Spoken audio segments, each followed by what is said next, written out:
Live. It stars Over the Prairie with 8-time Minnesota Music Award-winning songwriter, musician, author, and historian, Paul Metsa.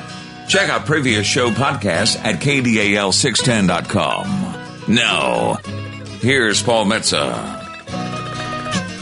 Good morning, ladies and gentlemen. This is Paul Metsa. I have a frog in my throat. That's a big frog. That's a big frog. Well, I was sicker than a dog yesterday, and I had to cancel my Friday gig at Carmony's, and I couldn't cancel two gigs in a row, so I'm here. But why don't you, we always like to read the horoscopes. Chris, why don't you read If You Were Born Today? This is your horoscope. All right, if you were born today, this is your horoscope. I'm sorry, which horoscope is this for? If you were born today? Yeah. I'm forgetting what the astrology sign, and I was going to be interesting and say Cancer? Yes. Okay. I was thinking maybe it was done, but I think it goes for a little bit longer. All right, if you were born today, you have a lot of interest in and insight to people and relationship dynamics. You seem at your best in one-on-one situations and could be successful in counseling or psychology fields. Ooh, we got to watch out for this person. You love company. For some of you, this can lead to rushing into partnerships. You tend to choose a youthful and playful partner, sometimes attracting immature people into your experience. But you're very practical and quietly ambitious. Those are the people that are dangerous. Security is extremely important to you, and you may be fearful or resistant to big changes. You're very good at debate. More often than not, you win the arguments. Others are drawn to you as a natural leader. And famous birthdays. George Bernard Shaw, the Irish dramatist who wrote Pygmalion, was born in 1856. In Ireland, Carl Jung, who started foundational analytical psychiatry, was born in 1875 in Scotland. And Aldous Huxley, who wrote Brave New World, born in 1894 in Surrey, England. I had to read that in high school. It was a great book, though. It is a great book. Not for me. Okay.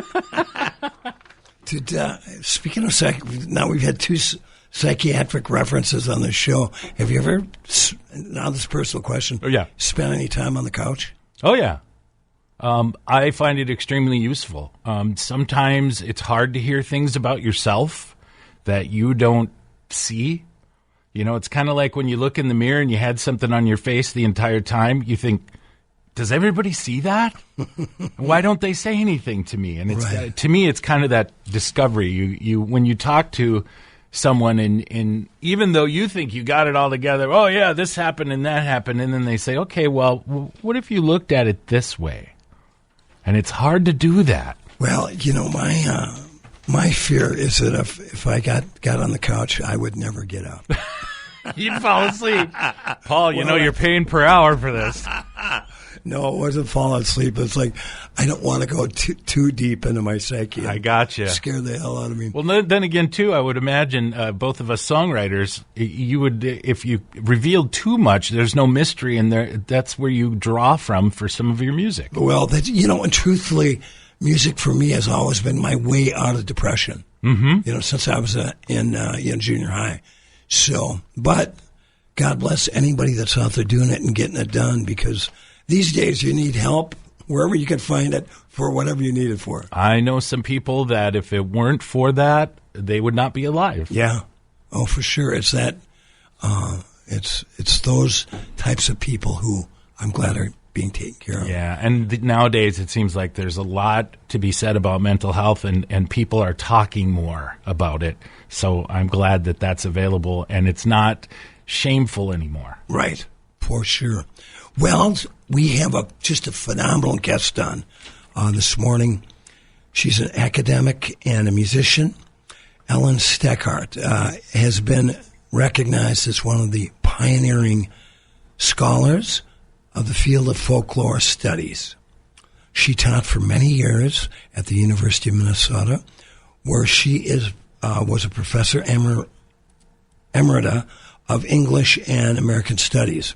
She was the first Minnesota state folklorist in 1976 Ellen is noteworthy not only as a folk song collector, but as a performer herself, and having recorded 4 albums of folk music in the 1950s, and continuing to perform frequently for many years.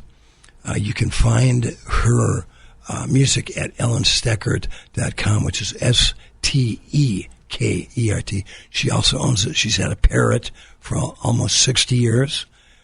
When she was 30, Miss Steckert is 91 years old. No way. Yeah, she's incredible. And she, going through her vast archives, found a tape of one of America's greatest folk singers, ragtime guitarist and blues guitarist, Reverend Gary Davis, that was at her apartment. A friend of hers taped them when they were just young kids in 1951, and we're going to hear a little bit of that. But Ellen's got a great story, and I think you're really going to enjoy it this morning on Stars Over the Prairie. I could not be more excited to start to chat with my guests tonight.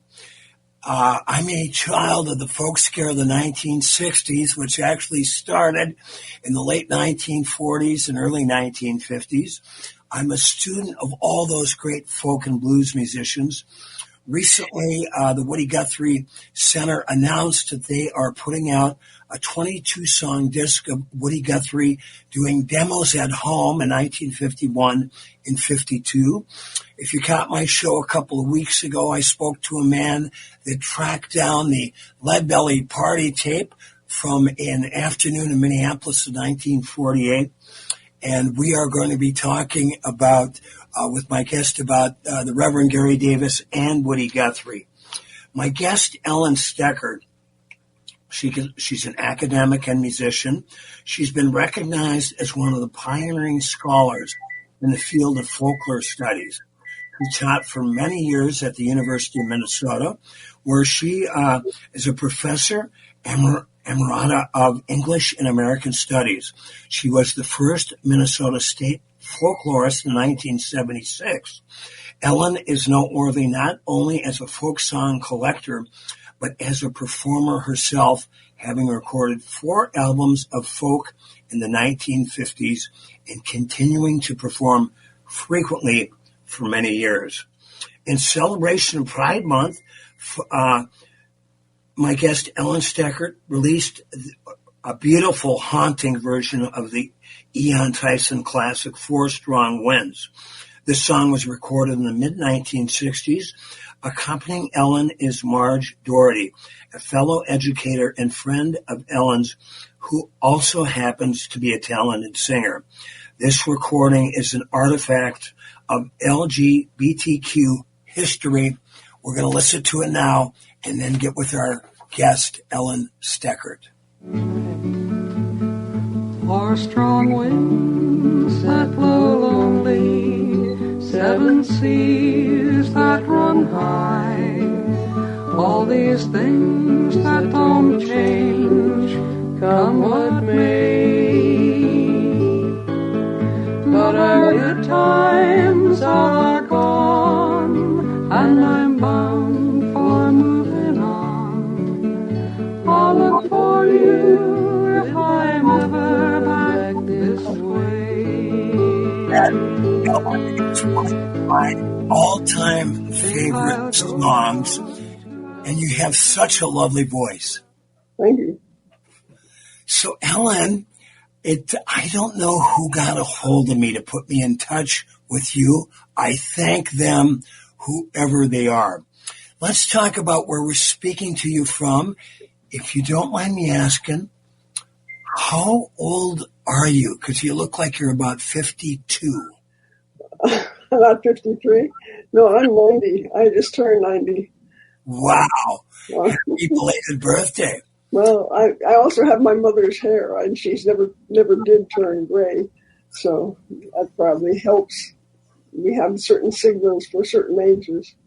Well, you look absolutely wonderful. Tell us about where are you living in South Minneapolis? Yes, I'm right near Minnehaha Park. Love Minnehaha Park. of all the places I miss in Minneapolis. I miss Minnehaha Park the most, although I do drive by every now and then when I'm down there.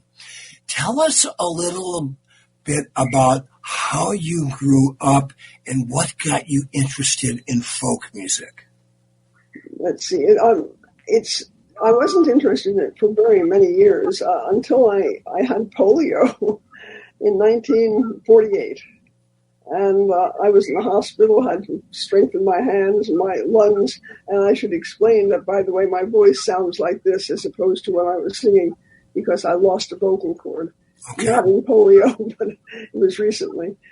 Anyhow, when I had polio, I kind of took my brother's guitar, which he wasn't playing, and decided that would be a lot easier to have an exercise on instead of the ball they gave me to squeeze for the strength of my hands.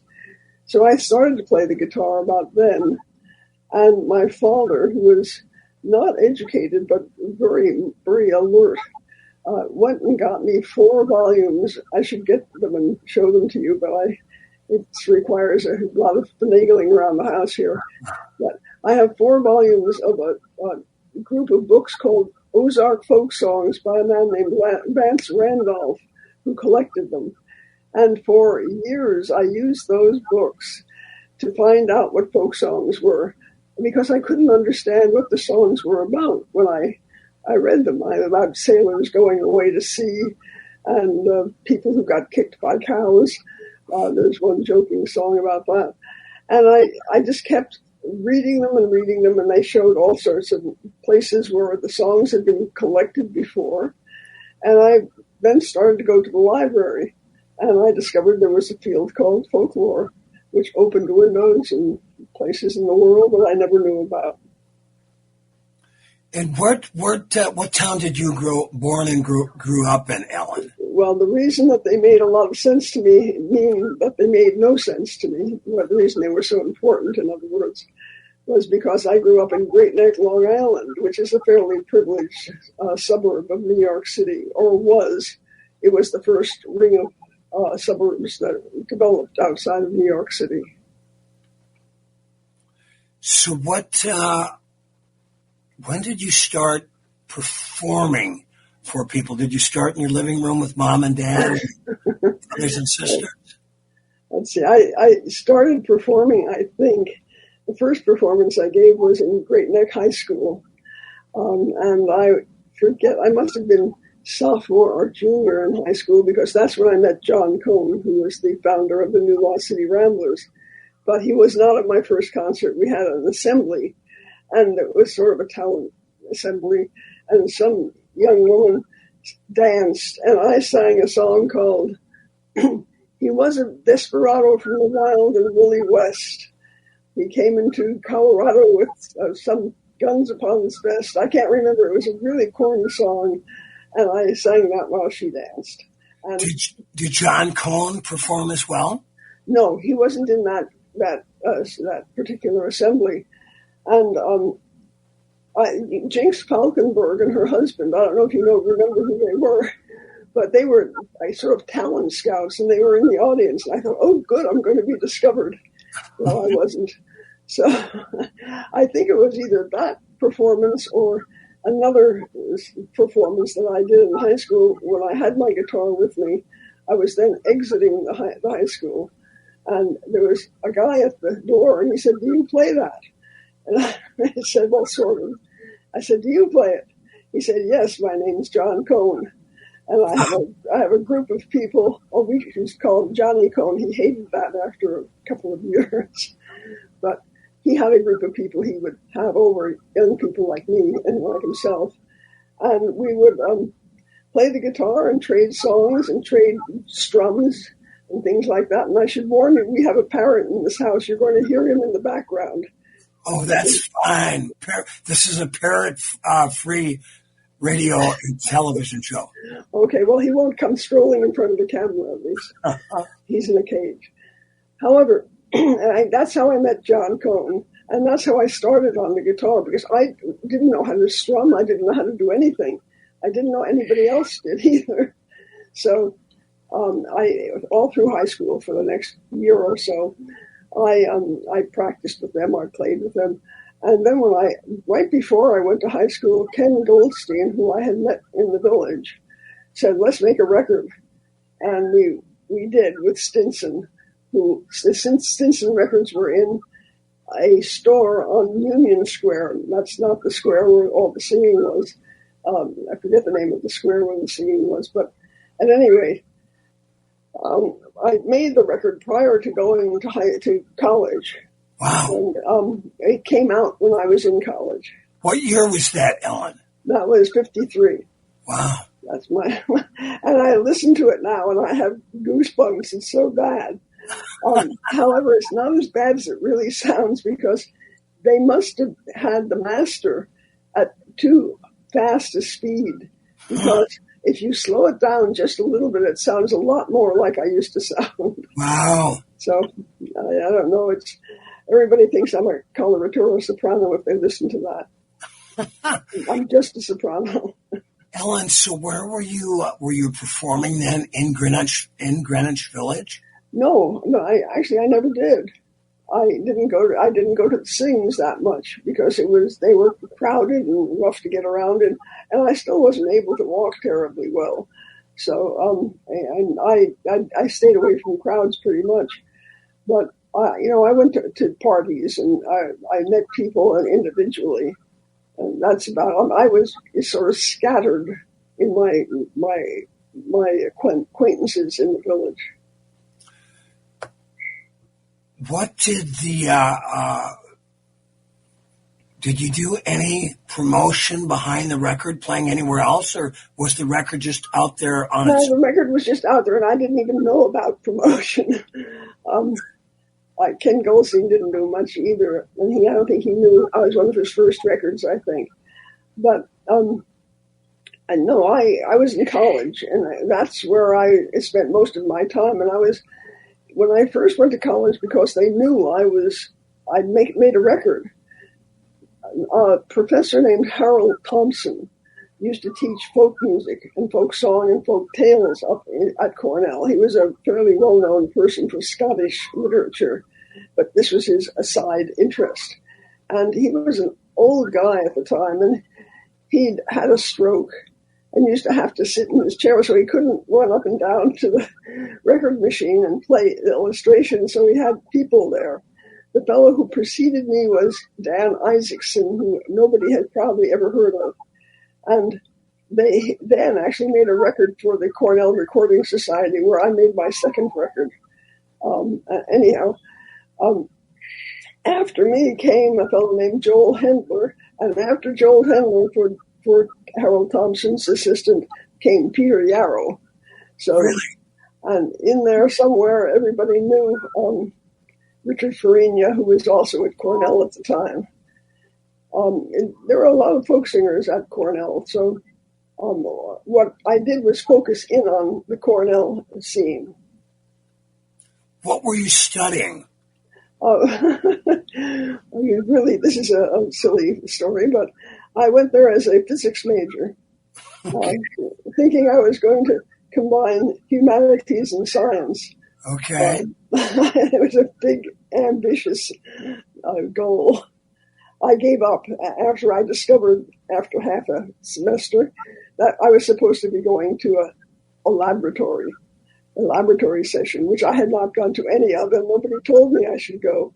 So I decided to switch to philosophy, which I did, which was not a bad switch, actually. So what finally did you get your degree in? I got my degree in philosophy, but then I went on to graduate school and got it in folklore and anthropology and folklore and American studies at the University of Pennsylvania. My master's was at the Indiana University. Wow. Yeah. Now, you've recorded 4 records over the years, correct? Yep, that's right. So when was your second record?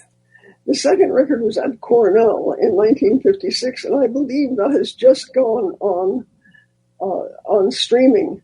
I think it has been remastered by Ross Wilde, And he's done all of my remastering. He's wonderful at it.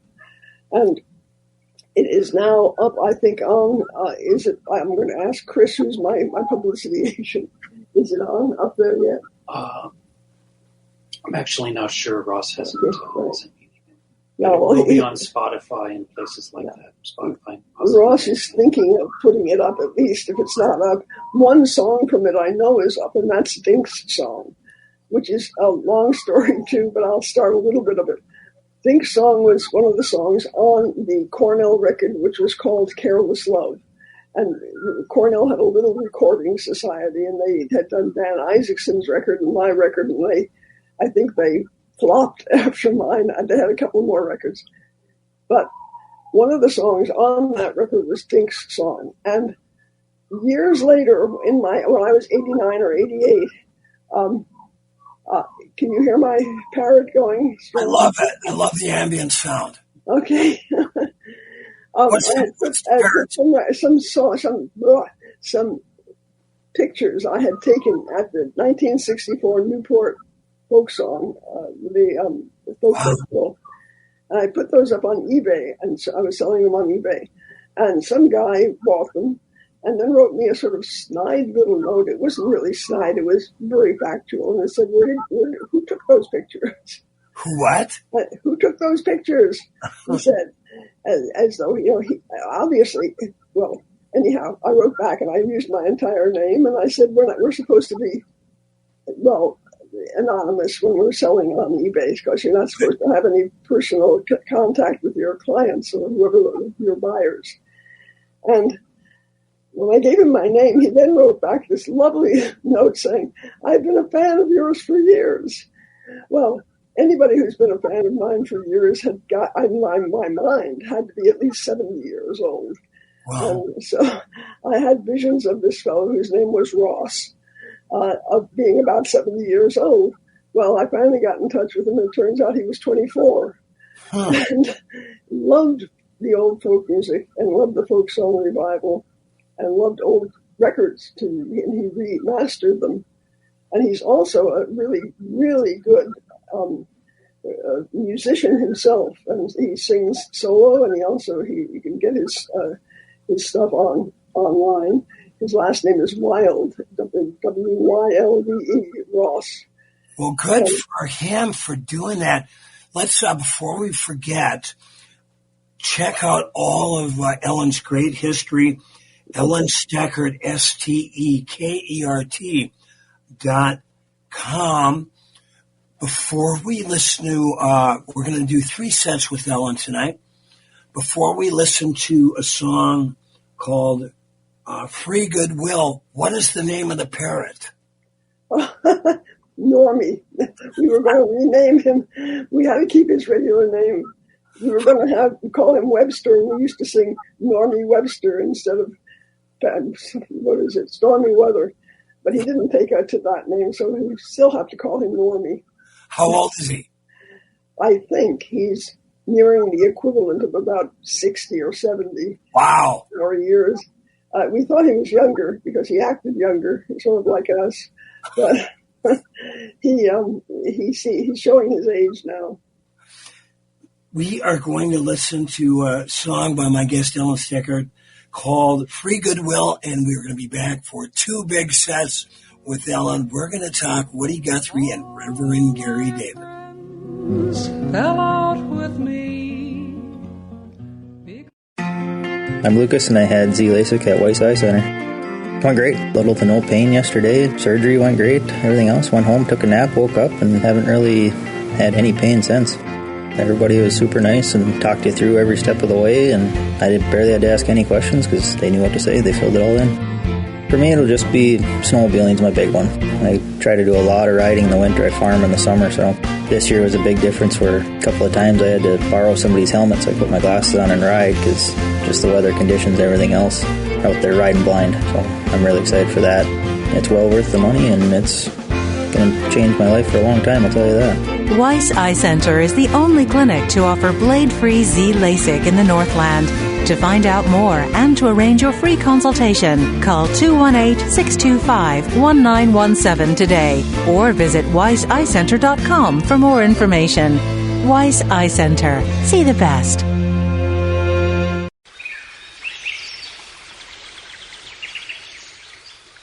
Gray Wolf Lodge, located on gorgeous Pelican Lake in beautiful Orr, is the great getaway in northern Minnesota.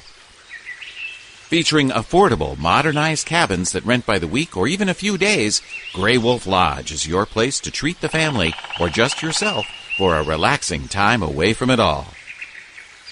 With great fishing, yoga classes, massage, boat rentals, a sandy beach, a common gathering area with a fire pit, and the gorgeous and rustic Gray Wolf Lodge, hosts John and Carol have thought of everything for your unforgettable stay.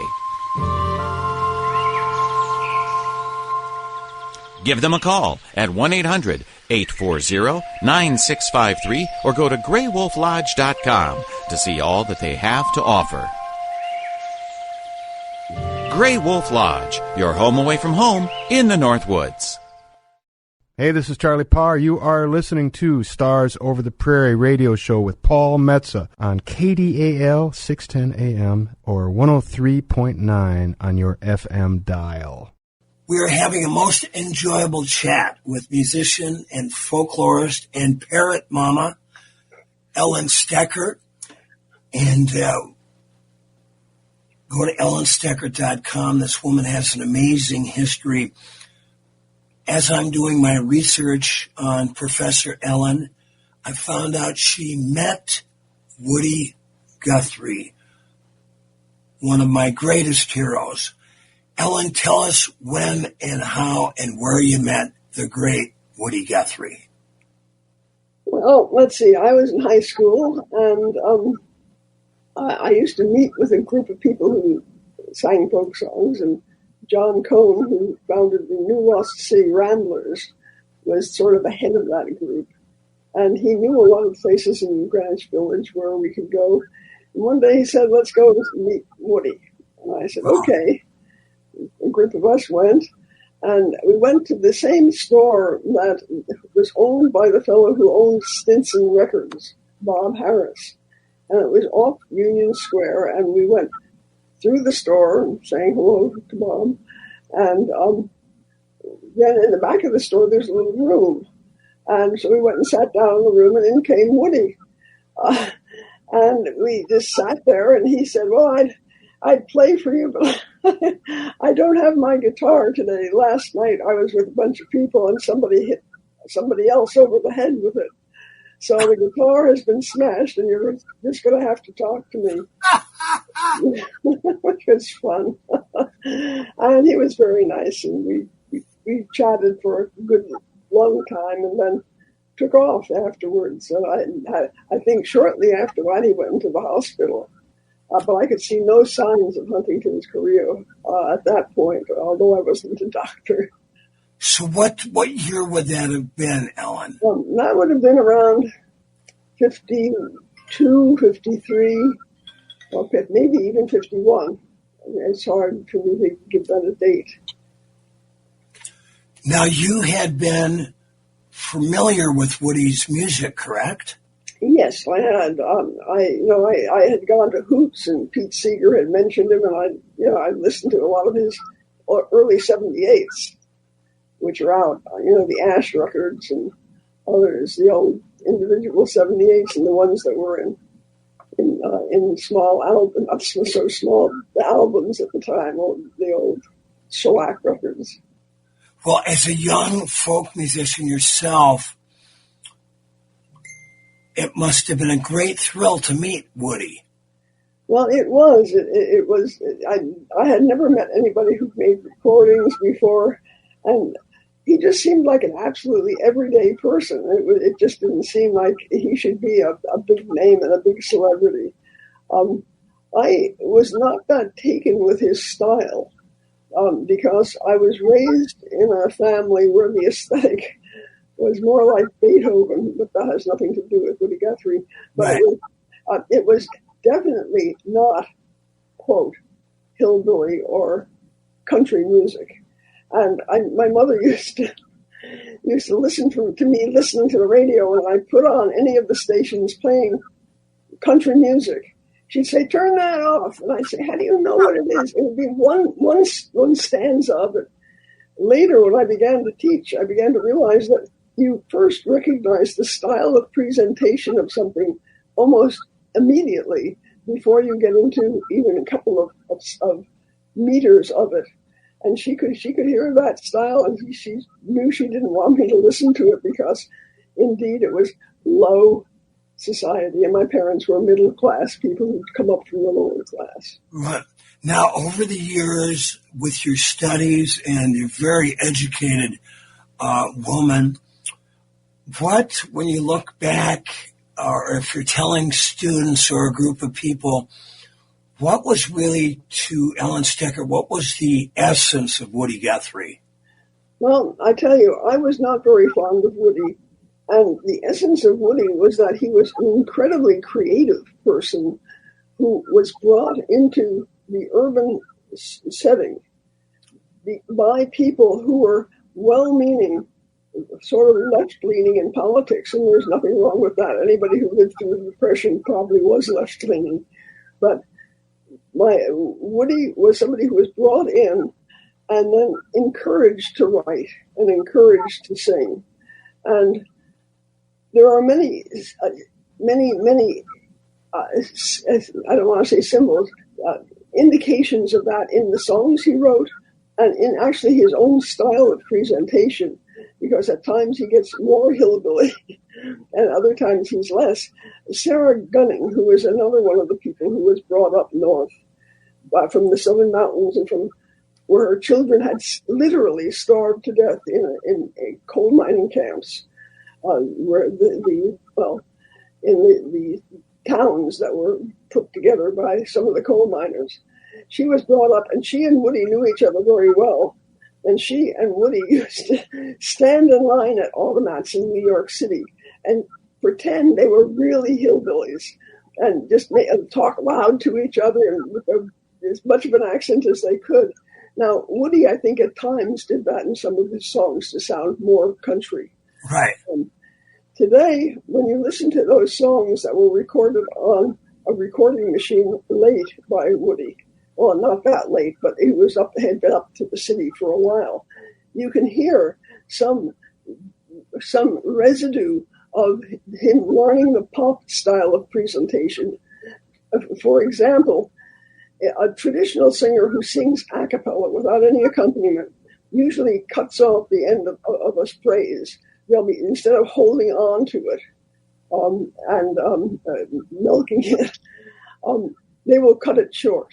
And they will also have various rhythms in their singing because they don't have instruments with them. They're singing a cappella. Now, in Woody's later recordings, the recordings that he did, you can hear him holding on to those notes longer.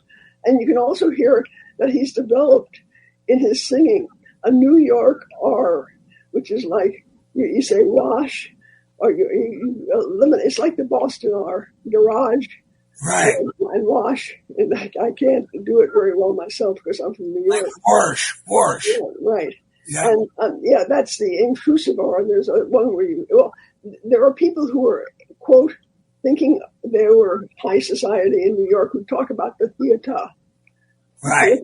There's an H at the end instead of an R. And he has that in some of his singing. You can hear it. And the more he's up in New York, the singing picks that up.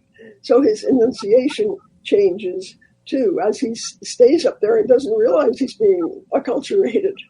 So as far as my liking Woody, I never did like him that much. But I have never, as an adult, with my own focused and developed aesthetic, I have never disliked him since I was quite young, where I picked up my mother's dislike of country sounds. Right. Although you have to, there's no way around not enjoying how great those songs are. Oh, he wrote marvelous songs. He really did.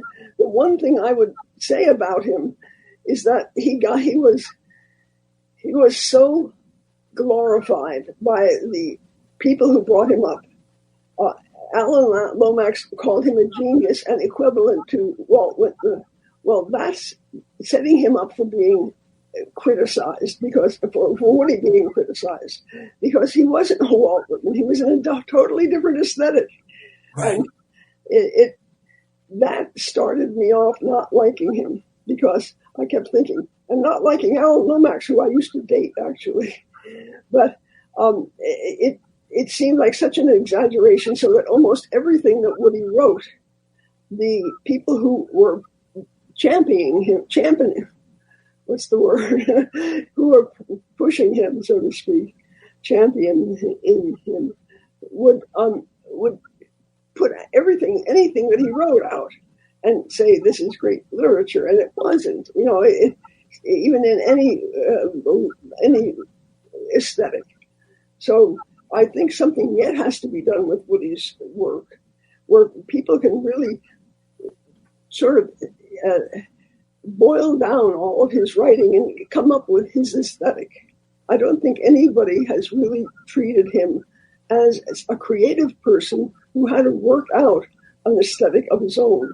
And I think he does eventually. And you can hear sort of elements of it coming through his writing when he writes This Land Is Your Land, or, a number of other songs. But you have to decide whose aesthetic you're working with. Is it Alan Lomax's, who reads Walt Whitman, or is it Woody Guthrie, who was raised singing country and western songs? Right. And it's a merger of the two, I think. Very interesting, Ellen. Tell us about, we're going to jump ahead or behind. I don't know, you've got such a wide-ranging history. It's a little hard to keep track. But you dated Alan Lomax, and we'll tell our listeners out there that John and Alan Lomax were probably two of the preeminent folklorists in the late 1920s and 30s that went around, starting in the South, to record folk music, early blues musicians. They stumbled on Leadbelly and Muddy Waters, among others, and then would collect these songs and put them into books. Am I close on my description of that, Ellen? Yes, I think you're a little early, and I think it may be a little bit later when they were interested in folk songs, but where they started. But yes, they put folk songs in books, and they also took out the copyright on them. But in those days, you sort of had to be able to get anything published. I mean, It's sort of like putting yourself up on the streaming platforms. Now you've got to say who wrote this and who wrote the song, who wrote the, right. And so you end up putting your own name down because, even if unless it's traditional, and you don't know, you haven't written the music, but maybe you changed the words. That's all a big problem. The copyright laws put a real dam up for the working of oral tradition. Right. Because the minute you had to worry about a copyright, you were in trouble, because people, as the title of my record is, go around songs. One of my major informants, when I asked him who wrote that, he finally said, everybody sang that. It was a go-around song. Oh, that was the great Ellen Steckert. I'm going to have her on again. She's just a wealth of information. And that little, what sounded like feedback in the background, that was her parrot, who is 60 years old. That's funny, because I was going to say to you, hey, maybe you had a radio on or something. Parrot radio. Yeah. We got Stan Kipper coming up, but we're going to hear from some people that keep us on the air on Stars Over the Prairie. They sick at Weiss Eye Center. The funny thing is, I absolutely hated buying a contact solution because I thought it was such a racket having to spend $15 on a bottle of contact solution. And that's just one thing, is just not having to buy that stuff anymore, or glasses or anything like that. For me, it's mainly just I like to hunt and fish and everything, and not having to bring that stuff along, especially in the winter when I go ice fishing and stuff. It gets a pain when I get to the end of the day taking my contacts out, and then if a rattle reel goes off in the middle of the night, I'm fumbling for my glasses to go and try and catch a fish. Weiss Eye Center is the only clinic to offer blade-free Z LASIK in the Northland. To find out more and to arrange your free consultation, call 218-625-1917 today or visit WeissEyeCenter.com for more information. Weiss Eye Center. See the best. Rocky Wall Entertainment is thrilled to announce 6 exclusive Rocky Wall Benefit House concerts featuring nationally renowned musicians in a one-of-a-kind, intimate North Country log lodge setting. We will have 6 shows this summer, and the bands generously donate their time and talent to perform these house concerts to help Rocky Wall Entertainment raise funds to fund the free Music in the Park concert series. More information and tickets available at rockywallentertainment.org/events/house concerts. Hi, this is Liberace with my good friend Liza Minnelli. Hi, everybody. Oh, I didn't see you there. You can listen to us on Stars Over the Prairie with Paul Metsa on KDAL.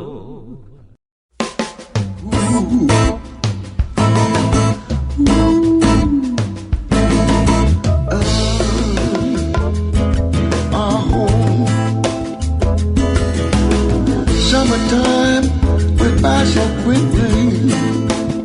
Flowers in the air. Oh, yeah, that's a groove. I got my brother Stanley Kipper on. Stan, my voice is, it's been in better shape over the years. I'm going to turn this over to my wingman, Chris Allen. But Stan, we're really excited for you to come up to the Northland and play up the Silver Bay Music in the Park series next Friday. Yeah, man, we're all excited to come up there too, there, Paul. It's good to hear your voice, man. You sound like me after a couple nights.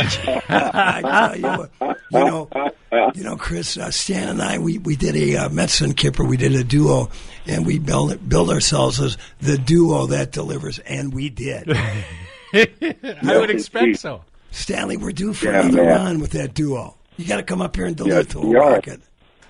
That's it, my brother. Speaking of Duluth, we're going to be coming up your way here shortly. 2 nights at the Silver Bay Music in the Park thing, right? Yeah. The first one in City Center Park, and then the second one's like the Rocky Wall House concert. So the second one's a house show. But we're going to be up there for a couple of days. We're looking forward to it. We're going to throw down, my brother.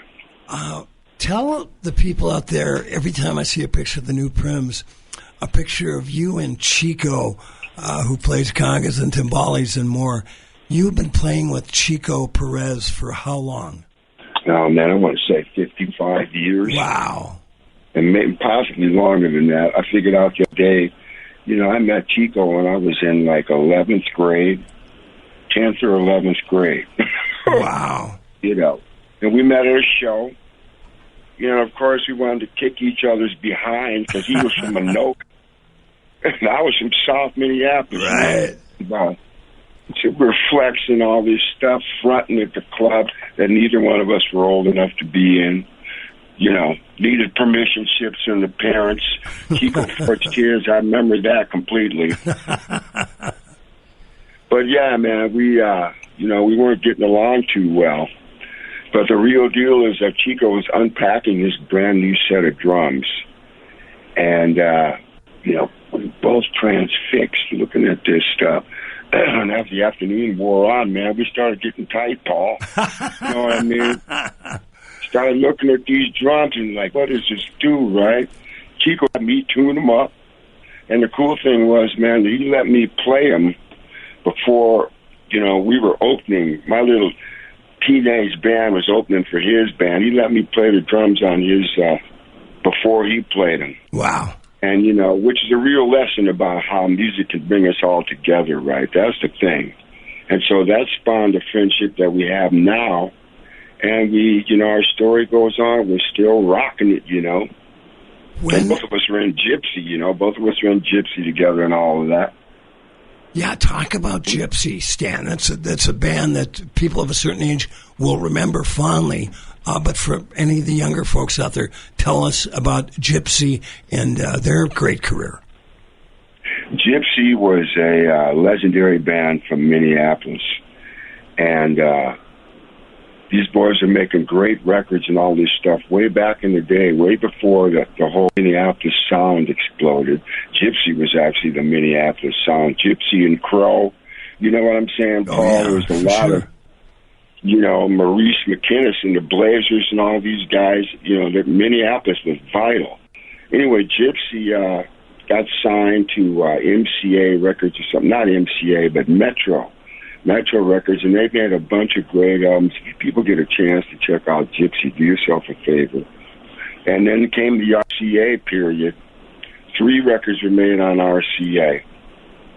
And there's a lot of bands that say Gypsy was a major influence on them. A lot of the vocal singing bands from back in the day and all this stuff.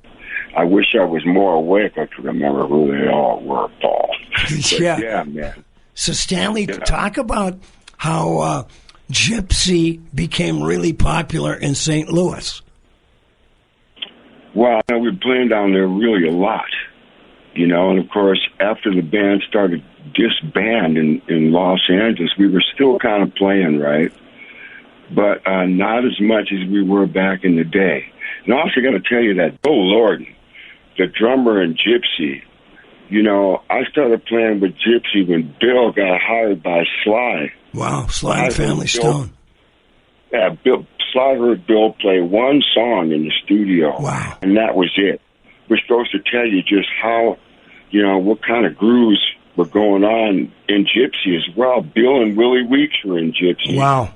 Before me and Chico got in there. Gypsy was something else. I mean, in St. Louis, these people, one day we're sitting in Los Angeles and we get this phone call that, they wanted us to come down to St. Louis and play. And we're like, okay, where's it to be? And Rico says, Busch Stadium. We're like, what? What Busch Stadium, right? And at the Five Corners. Oh, no, man. So we go over there and 65,000 people in the stadium. We were on that show with Ted Nugent and REO, Judas Priest and all this stuff. People were waving banners at us and get back together and all this stuff. And, of course, we had no idea. There are pockets of people that just were in love with that band, rightly so. Yeah. It was a truly terrific band. People, do yourself a favor and check out Gypsy. And Gypsy until... I got to tell you this. Yeah, go ahead. We all got inducted to the Rock and Roll Hall of Fame and all that. We're in the St. Louis Hall of Fame, and we're in the Hall of Fame with you, my brother Paul. The one that the Midwest Rock and Country one that honored us, right? Yeah, man. As they should. Yes, right on. Now you're taking, I so miss living in Northeast Minneapolis and bopping down on a Wednesday or Thursday to a New Primitives gig at Shaw's Bar. And every time I see you post something on Facebook here at Shaw's, you're doing it just to make me jealous. I know you are. We are. We're driving it right to you, Paul. We're like, where's Brother Paul Metsa? Brother Paul's going to come up to Silver Bay next weekend, I think, is what's going to happen. Right. And I see my buddy Nelson French. You might have to book a gig after the Prims play for just me and you. That would be fun. Well, let's think about it. We still got time. Man.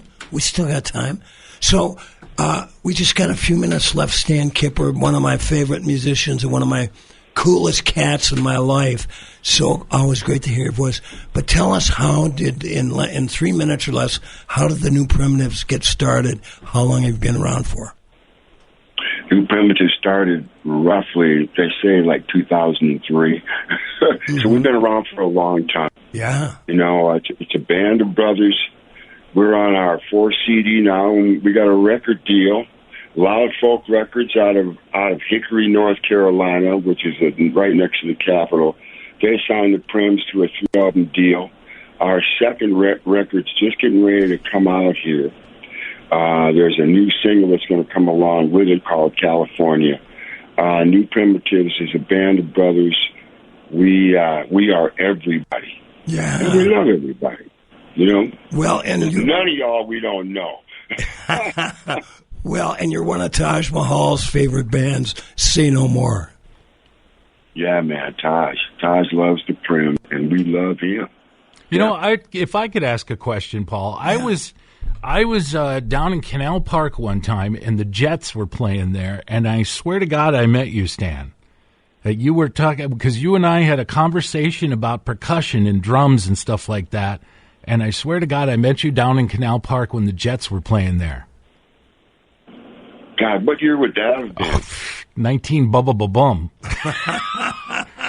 This would have been probably mid to late 90s.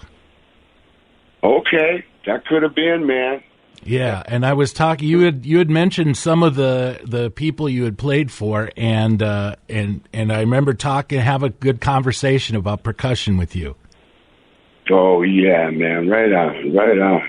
Speaking of people I just played for, I just sent the new CD, Primitive Road, to Jay Ferguson. Cool. And I heard from him. I heard from Jay, Paul, right before we were going to hit last night. Right, we were at the after last night. And right before I went on stage, I get this text from Jay.